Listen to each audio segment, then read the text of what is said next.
My neurology rotation is coming to an end. In this video, I want to share 5 things that I take away with me from this rotation.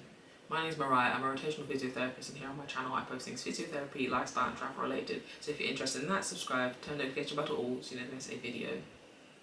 So I spent 4 months on my hyperacute stroke rotation, seeing obviously acute strokes. I've seen some patients with F&D, I've seen patients with some migraines, but also present with neurological deficits and so on and so forth. But the first thing that I would take away from this rotation is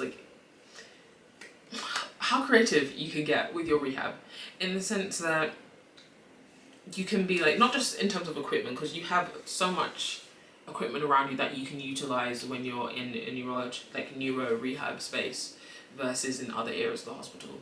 So utilizing those things, but also in the sense of, when I say being creative, I mean thinking, oh, can I use puzzles as a way to integrate into the rehab, word searches, actual physical jigsaw puzzles, using that as a way to be okay, can I test your balance, can you reach out your base support, your cognition, are you able to piece it together, your vision, etc. Being a bit more creative, using doing maybe balloon tennis or something like that. Different ways to get a patient to engage is definitely something that I'm going to take with me.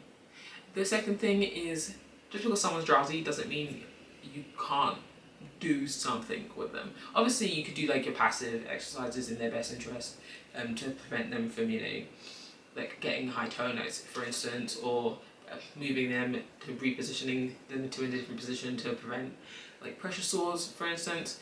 But what I mean in the sense of, before this rotation, I was very much if a patient's drowsy and I've tried to arouse them and they're not staying alert enough for me to do a session, I'd be cool, peace, see you next time. But this time, I'm now okay, we're drowsy. Is it appropriate to try and sit on the edge of the bed and see if their alertness will increase? Is it appropriate to hoist them out to see if their alertness will increase? Or even if it doesn't increase, will it benefit them if I hoist them out? And are they going to be safe when I leave them in the chair? Things like that.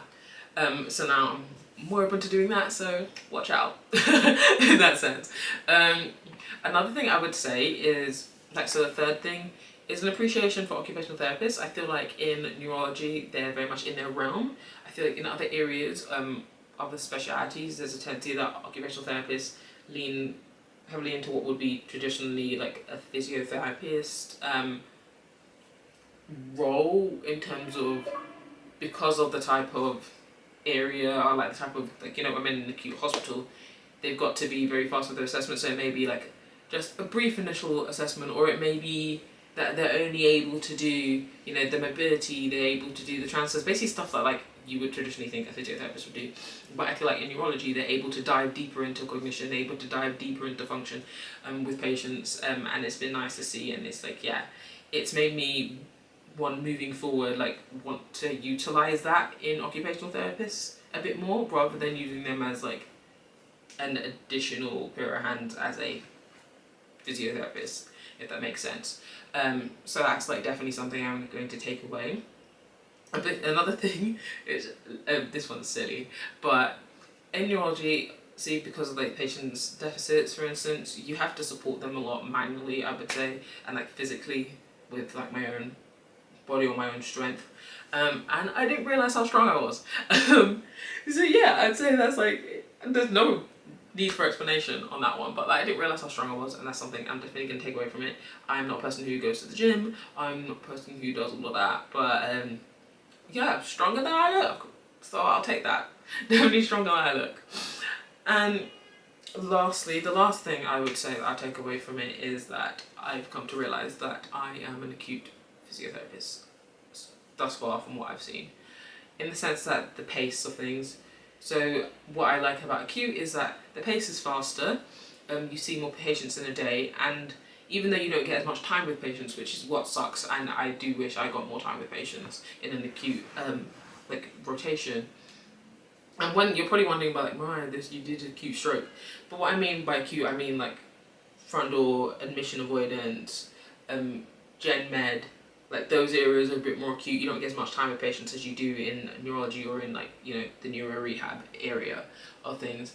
And I feel it's a shame, but I do feel in comparison, when I compare myself to my colleagues who are specialized in this area or who have high interest in this area, I can see the differences. They're a lot more passionate about this pace of rehab. They're a lot more passionate about those, and a lot more, I can't explain it, but like they seem more fulfilled by the smaller achievements than I do.